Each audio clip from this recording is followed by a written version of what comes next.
Welcome again to the Great British Hobbit League Deadliest Tournament Armies, and today we have Mr. Smiley Face, Mr. Ed Ball, the fantastic Mr. Ed Ball, because you've managed to hold the GBHL League title for a couple of years. I know you were tipped last year. I mean, I was tipped last year, Jay Clare. We'll leave that aside. Shh, end the story. New year, new year.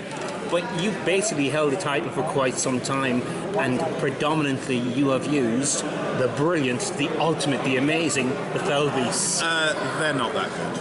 I just know how to use them. And that's why you're classed as possibly the top player in this league. And it's fantastic.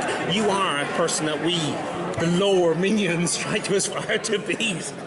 Have done on one or two occasions. Anyway, moving aside, that was my little moment of glory. No, why did you decide Felbeast? We're going back to the day one when you first pulled them out. Day dot. So let's go back. I started the game when it was released, so 2001. The first Grand Tournament was 2003. My first Grand Tournament was 2004. Right.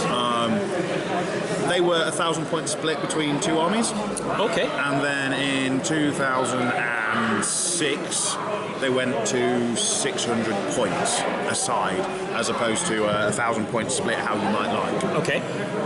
And at that time, I basically went, I need to get an army painted in a week. Oh dear. For anyone who knows me, I don't paint that quickly at all.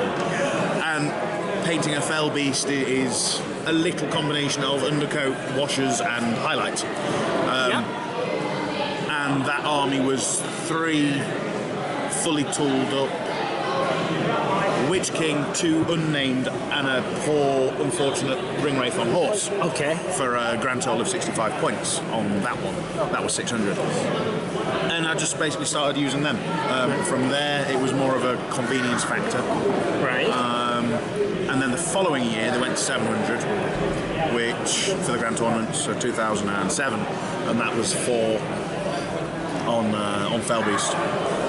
The Friday nights of both the 2006 and 2007 Grand Tournament, I was up all night in both cases painting a Felbeast. Yeah, and basically it just stuck from there, really. But you found, I mean, I've used Felbeast, other people have used Felbeast, they've been minorly successful, but you seem to have captured the market on how they work, and they work brilliantly. And you know, people say, oh, I'm playing Ed next, and it's not a case of, oh God, I'm going to have a horrible game. It's just that you are amazing with your Felbeasts. So we play games on 4x4 or 6x4. The nature of the flying circus is that they are usually all in one place. Yeah. And so I've got my whole army in this small area here, and your army spread all over the field. So not only in a local capacity am I dominant, the general quality of a standard army is its troops versus heroes. Yeah. And the fact that the hero happens to be mounted is a good thing, happens to be a giant flappy thing, which is better than a horse. And also have the ability to cast spells. Yes. And yeah, you know, in that sense, you're locally superior. Yeah, it's the dice element. You have to roll well, but sometimes rolling average is good enough. Yeah. And yeah, as a consequence, I won 2012 Grand Tournament, I think. Yeah. That was with Felbeasts. That was before Brutal Power Attacks happened. And probably ran all hero alongside that as well. Right. It's resource allocation, and do you roll 3 or do you roll 4? You know, it's do I burn through might? I've had people look at how I spend might and go, you've got 2 might left after turn 2. Yeah. Yeah, but now you lose. Indeed. So do I spend 3 might to win this combat, or do I spend 2 might to win this combat, or whatever? You see, you're a mathematical genius, I'd say, because you managed to see how things can evolve, where some person is saying, oh my god, look at all that might you've used, and yet you see the bigger picture of where it's going. Oh yeah, but I mean, I think running all hero forces alongside the ring wraith has helped as well, as I did for a number of years at the Grand Tournament. Right. While they were at 700 points, I used the perfectly themed, good all-hero army of Boromir, Captain of the White Tower on horse with lance and shield, Glorfindel with horse and the armour of Gondolin, Aragorn with horse and armour, and Gandalf the Grey with a horse. Perfectly themed. It's just what it is. And so, in again, that aids the resource allocation and how and when and what to do and why. You know, oh, you're going to call a heroic move, fine, charge me. You know, these days, what helps is that, especially in a blue-on-blue match, you get a lot of Goblin, especially with the prevalence of the Goblin King. Yes. A lot of people are running Moria, Moria Goblin Town with Moria Shamans. Yeah. That's good for the Wraiths. With how the Wraiths stack up against Goblins, Yeah. they can't charge. No. More or less. That allows me to pick and choose. The ability to pick and choose your fights is key, and if your opponent's army is constructed that enhances that ability, Right. it kind of writes itself until you're all 4-1s. There you go. Listen, I want to move on. What army does your Felbeast, either at 600 or 800 points, fear in tournament scenario, and what scenario? Not necessarily the ones from the 6 from the book, but any of the custom scenarios that we've seen as well. So Defense 7 is always bad, because then the Felbeast need 5s. Yep. You want to be killing on 4s, so bearing in mind most of the time that you're charged, so you're getting knocked down. So if you're at Defense 6 or less, you're killing them because of how the stack of the dice work. You've got 2 dice, you've got 4.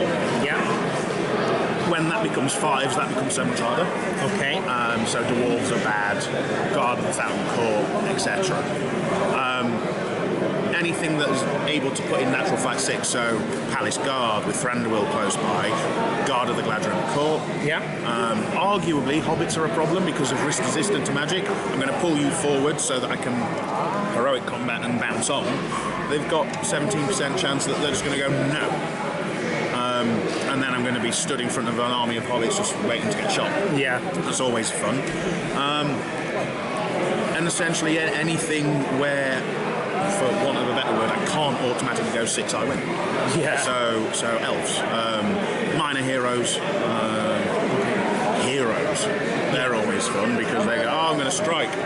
And you can try and transfix them, but then you're going to deplete your resources in form of will trying to transfix them. Yeah. Scenarios? Which scenario do you fear the most? Again, fear is a very strong word. I'm sorry for using that. So domination's always hard because regardless of the points value, I've often got less than 1 model per objective as an average. That makes it hard. My opponents will often have a warband per objective. But that's a lot easier if against naturally low courage things. So domination there. Against a horde, recon can be fun in the loosest sense of the word because it's kill them and watch them run away before they get across the horde. Yeah. It entirely depends on what I'm facing. Right. Recon's never easy unless it's against, say, an all-hero or a similar force. Domination. Take and hold. No. Which one? The one where you seize the models on the hill in the centre. Yes. Full ground. Yes.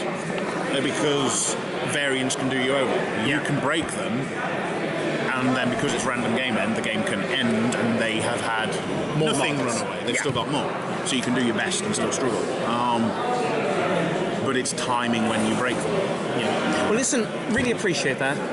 I know we're here in the tournament. You've got a couple of more games to go. Yes. And best of luck. And listen, thank you very, very much. Thank you. Really appreciate that. Thanks a lot. Buddy. Thanks. Okay. Cheerio, guys. Bye.